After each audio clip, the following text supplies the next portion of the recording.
closer than ever to peace in Ukraine. Time for the Streamline, everything you need to know in 10 minutes or less. This morning, President Trump says Russia and Ukraine are on the cusp of a deal to end the war, but it could fall apart as the two sides argue over territory.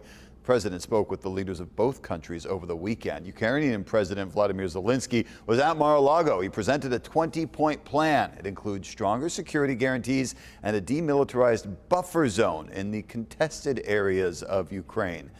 Zelensky says the Ukrainian people will ultimately approve or refuse any deal. If the plan will be very difficult for our society, very difficult, of course our society has to choose and has to vote, because it's their land, the land not of one person, it's the land of our nation for a lot of generations. Over the weekend, Russia launched one of its biggest attacks on Ukraine in months, killing 2 people and injuring dozens more.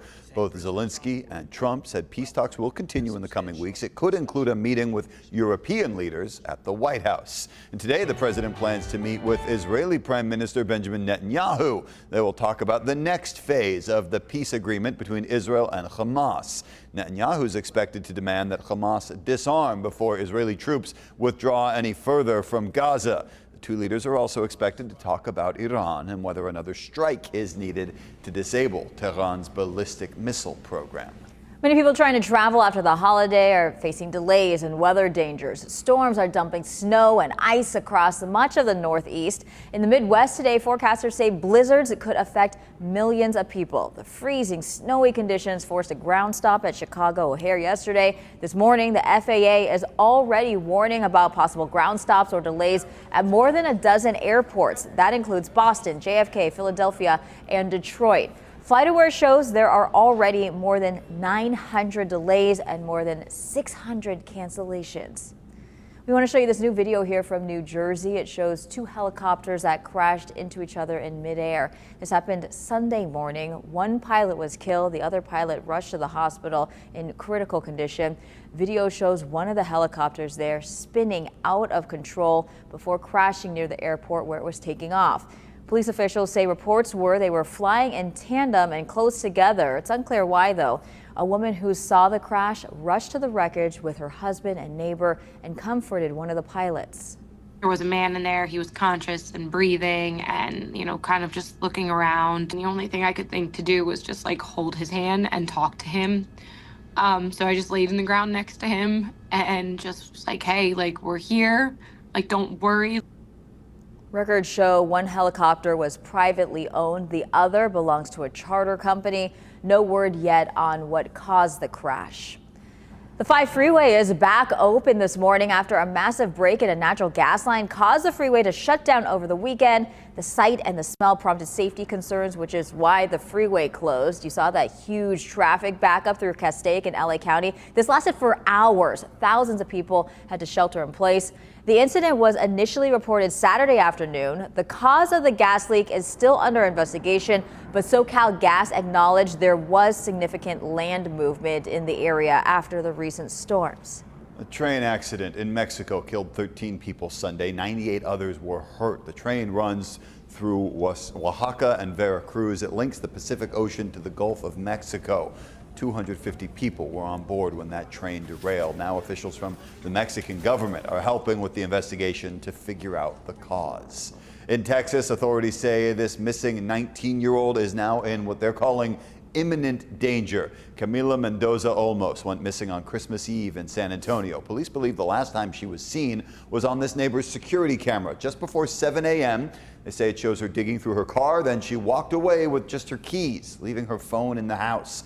Her mother says her daughter normally goes for a morning walk, but her friends say she wouldn't just disappear. It's been very out of the normal. It's not like her. She's always been the one to always stalk on us and why aren't you doing this? To make sure that her phone's always charged.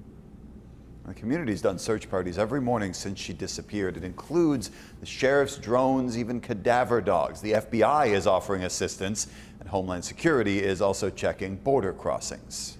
French actress and animal rights campaigner Brigitte Bardot has died. She was 91 years old. Her role in the 1956 film And God Created Woman made her an object of desire for many in the 1950s and 60s. In later years, she left acting and focused on promoting animal rights. Flu cases are surging right now across the U.S. The CDC shows nearly 5 million cases across the country. New York is seeing its worst outbreak on record, reporting more than 71,000 cases in just a week. At least 14 other states report high or very high number of cases, and that's expected to rise as more people return from the holidays. This year, doctors say the symptoms come on faster with more intensity, and fewer Americans got the vaccine this year. One survey finds just 1 in 3 adults got the shot. New Year's Eve is just around the corner, but for a lot of Americans, it comes with a hefty price tag. Scripps News Group's Jane Caffrey is speaking to a smart shopping expert about how to ring in 2026 without breaking the bank.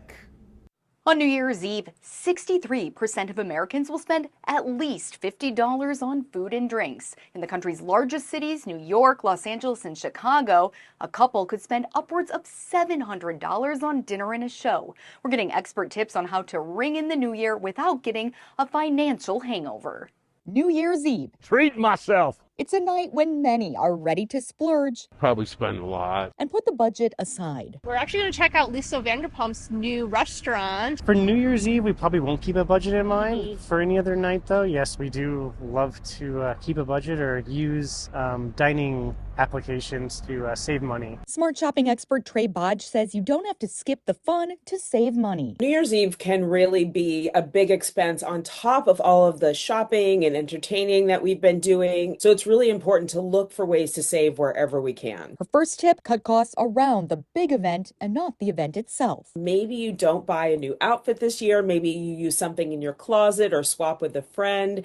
Think about buying something secondhand. You'll be shocked to see there's so much festive formal wear at, say, a Goodwill or a Salvation Army. Traveling for the holiday? Last-minute deals can pay off. Be sure to check hotels tonight, Costco Travel, and Groupon. And remember, road trips can be cheaper. Because gas prices are pretty good right now, I would say a road trip is the safest way to go. If you're going out, split expenses amongst friends. Like rideshare, share the ride and the cost. Ideally, you have one individual driving who is the designated driver, and then have everyone chip in for parking or for tolls. Bodge says if you save on New Year's Eve, put that money toward paying down debt or even starting a holiday fund for next year. For some, the most budget-friendly plan is the simplest. This is my husband's brand new bike. Just getting outdoors. We usually get on the motorcycle and ride because it's a beautiful weather here. Others are already thinking beyond midnight. I own a mobile detailing business. Like 16-year-old Savannah Nelson, who plans to spend a low-key New Year's at the lake house with her family. She just deposited $8,000 in her bank account that she worked washing cars for. I think especially around my age, a lot of people just want to spend their money and go shopping, but I just like to save my money and really focus on my goals. A reminder, the best way to start the new year is with memories, not regrets. For Scripps News Group, I'm Jane Caffrey. Well, a new year means fewer Starbucks shops around. After decades of big growth, the popular chain is now shrinking its presence in major U.S. cities. This fall, Starbucks announced plans to close about 400 locations, mostly in large metro areas. It's due to rising competition in saturated areas, remote work, and also higher costs. It's already closed 42 shops in New York City alone. Several San Diego stores were also on that list. The company says it will now focus on fewer, stronger locations and new designs starting in 2026. As last week's winter storm moved on and the sun came out, many people here in California headed up to the Sierras to play in some fresh winter snow. Several feet of snow blanketed the area. However, the kids enjoyed it. They were seen throwing snowballs, they were building snowmen, of course, racing down the hills on those sleds. The area was packed with tourists. Getting there, though, well, it took some patience. It took a lot of patience. Caltrans was working around the clock to clear the roads, and you see the traffic there. It was barely moving. It was crawling. Drones captured the long backups in Blue Canyon as drivers made their way up the mountain. Hopefully they enjoyed themselves once they got there. And that's your ABC 10 News Streamline. Everything you need to know today in under 10 minutes.